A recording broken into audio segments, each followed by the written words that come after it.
وطلبنا من الزملاء وضيوف المساء الرياضي أن هدف أيوب الكعبي في المواجهة الافتتاحية خارج التصنيف، وكل منهم اختار. نبدأ مع الحج صابر. بس أقول ليه احنا خرجنا الهدف من قصيات أيوب الكعبي؟ لأنها نازلة من الفضاء، لا يمكن أن تحسب أبدا على أنها أهداف عادية. أنا اخترت الحقيقة هدف الأول لرياض محرز في منتخب السودان في المباراة اللي انتهت بفوز الجزائر 3-0. الحقيقة لأنه هدف فيه تفاصيل كتيرة جدا، بداية من تمريرة بغداد بنجاح لعمورة، وبعد كده تمريرة عمورة لهشام بوداوي، وتمريرة هشام بوداوي دي اللي ما أتوقف عندها كتير جدا لرياض محرز. هشام بوداوي في الأول كان أحد أصدقائي الجزائريين جنبي، لما اتأخر عن الكرة كان متوقع أن هو يسددها مباشرة بعد تمريرة عمورة، ولكن اتأخر الكرة بعدت فمش هيقدر يسدد، جه رجعها بالكعب بشكل أكثر من رائع لرياض محرز. وأنا ساعتها قلت هشام بوداوي بيجرح ويداوي، لأنه في الأول أخطأ إنه اتأخر على الكرة، وبعد كده التأخير ده صنع منها لفتة أكثر من رائعة، صنع أسيست بالكعب أكثر من رائع، ورياض محرز قبل الهدية وأحرز هدف جميل. الهدف التمريرات الخماسية اللي بدأت من وسط الملعب، تخيل تبتدي من بغداد بنجاح اللي هو رأس الحربة وتصل إلى رياض محرز بهذه الصورة الرائعة، مع الاعتذار للأشقاء السودانيين لأنه طبعا الهدف زعلهم كتير، ولكن كرويا شكله أكثر من رائع. السؤال: من الزملاء يملك هذه اللياقة البدنية في أن يسجل هدف أقل من الأهداف التي شاهدناها؟ أنا مش منهم. ليه ما جيش؟ حسين ما جيش. غدا سيكون حسام موجود. عوض. عوض. اي عوض ما شاء الله. اخترت ما شاء الله عوض. انت يعني البنيه مهاجم راس حربه. لا مدافع اوسط. مدافع اوسط. لا انا كنت مهاجم راس حربه. مهاجم. كم سجلت بالشكل ده الان وما شاء الله بسجل. كم سجلت؟ سجلت هدف؟ لا خطير كنت صراحه. خطير. من يشهد؟ ما تشوف الان الوزن شويه زايد، لكن من يشهد بخطورتك؟ ممكن اجيب لكم فيديوهات موجوده. طيب انا اسالك المره الجايه. انا اسالك يا عوض. كل شيء موجود بالدليل. خلاص جيبها يلا جيبها. اجيب لكم فيديوهات المره الجايه، لكن عشرتوا تنزلوها عندكم هنا في جيبها يلا. لا كان لعيب في كرة قدم مصغرة. شاهدت في كرة قدم مصغرة. في بعض الاوقات شاهدته في الدورات. ابو عمار بيشوفني. ابو عمار تغليل من الزملاء. لا قاعد بيلعب دوريات رمضانيه صراحه على اعلى مستوى. بس انا شويه الوزن. ما كنتش انا ابيض.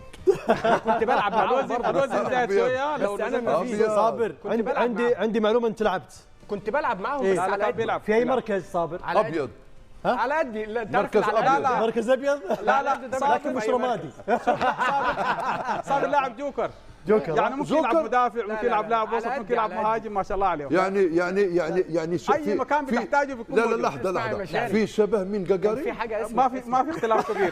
كان في حاجه مسمينها عندنا اسمها فوق البيعه، يعني ايه لو الفريق 5 يحطوني سادس معاهم كده احتياطي. طيب لو سمحت. لا بس لحظه. لا والله لا جبت بس انت مركزك لا اثرت اسم لكرة قدم سودانية ما احلاه. الاسطورة جاجارين الذي سمي حمل لقب يوري جاجارين اللي صعد الى القمر. صح. وكان بالفعل اسطوره يصعد بالمنتخب السوداني الى الان. ربنا يرحمه ان شاء الله. الله يرحمه. توفى في هذه السنه 2025. توفى في القاهره. فتحيه للكره السودانيه ولجاجارين. عوض انت بنرجع لك في اختيارك، لكن فتحي مركزك في الملعب.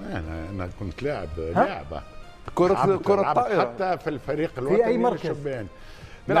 نلعب 6 كي تبدا الفريق.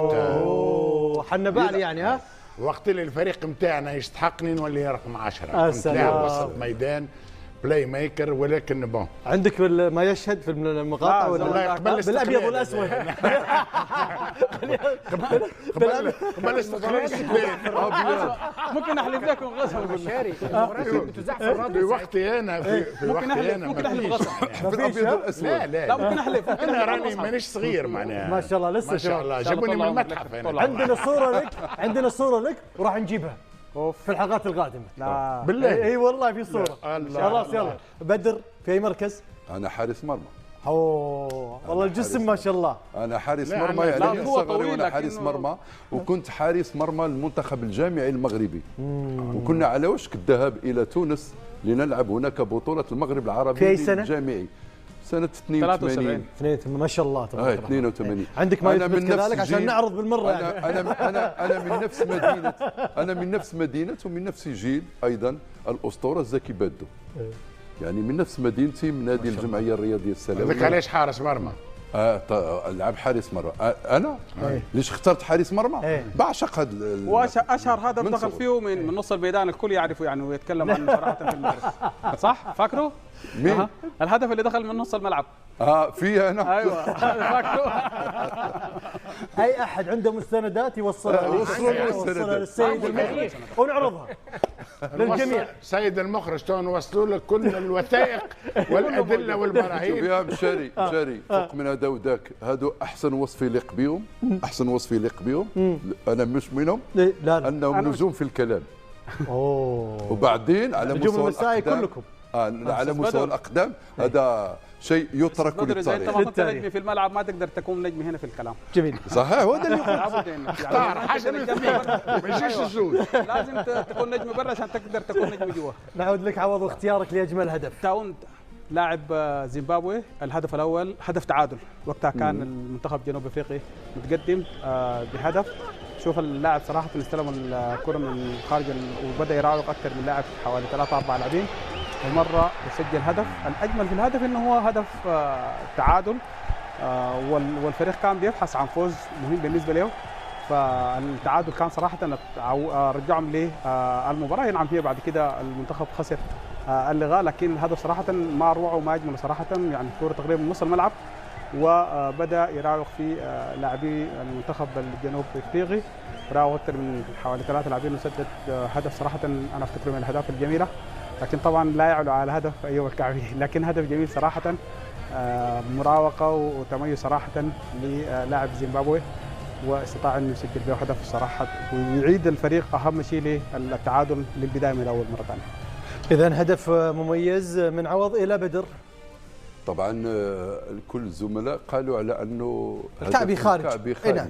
ماذا اخترت؟ لكن انا عارف بانهم اختاروا هدف الكعبي الاول هو اللي كان خارج. انا صحيح. انا بختار المقصيه الثانيه. انا بختار المقصيه الثانيه. ده تحايل. اخترت المقصيه الثانيه. المقصيه الثانيه مقصيه الافتتاح. هم اختاروا مقصيه ضد جزر القمر. انا المره الجايه اختار الساق الاولى. ايوه يا عوض ممنوع كل اهداف الكعبي برا الحسابات. لما لاعب تكون عنده هذه الموهبه ليكرر عليك لقطه مرتين في بطوله مجمعه في 3 مباريات، يعني هذا شيء مدهش. هذا هو الهدف. شوف هذا الهدف الاول. هذا الهدف الاول الهدف الثاني. الثاني. الهدف الاول خارج التصنيف. هذا الهدف الثاني واللي كان هو الهدف الثالث للمنتخب المغربي، وكان على وشك ان يلغى لانه حكم الشرط رفع رايه تسلل. بعد هيك الفار انقذ الموقف، وشرعا هدف من اجمل الاهداف اللي غتظل راسخه في ذاكره كره القدم الافريقيه. صح. وايضا هذا ايوب الكعبي ينسج فضائياته من الفضاء، ينسج فضائياته، وكيف قال ايضا ذات وقت فتحي. نعم. كعبيات ايوب صح التي تجوب الآن. راح نرجع للكعبي والكعبي. نعم. انا صابر كعبي. نعم. واحد انا وانت واحد يا فتحي. انا وانت واحد. صابر من وحده عربيه. حق ادبي حق ادبي. من وحده كلاميه. خلاص كعبيات. نعم كعبيات. طبعا انت اخترت نفس هدف صابر، هو هدف رياض محرز، ولك سبب وانا اعرف السبب جيدا، ونحن نشاهد الهدف لأن ذكرك وشبيه لهدف الريال. لا أكيد لهدف للريال. متذكر هدف للريال فيه بوتي وفيه ما هذا هدف رياض، ونحن نشاهد. ذكر فتحي تحضيرا هدف يشبه طبعا تقريبا نفس لو بنزيما بطبيعه كريم بنزيما وجوتي ولا الريال الجزائري اللي ابهرنا فعلا. والهدف هذا نقول نتاع شغل كبير نتاع فريق تقريب. فما تلاحم اجيال او تلاحم اجيال في هذا الهدف، لان فيه بغداد بوجاح اللي هو من مخضرمين، في رياض محرز في التنفيذ الاخير، ثم لاعبين شبان معاهم. معناها تقريبا هدف فيه ترى كل الاجيال الجديده والقديمه تاع المنتخب الجزائري هي اللي ساهمت في هذا الهدف، اللي نعتبره باستثناء اهداف ايوب الكعبي حقيقه هدف يتقرر جزائريه لانه كمان هدف كريم بنزيما جزائري كمان فعلا يتدرس معناها نقولوا يتقرر يتدرس يحطوه في الواحده في الشاشه والناس تقرا. نعم بما انك ذكرت الكعبي فالكعبي مقصيات وهي حديث العالم، نتابع.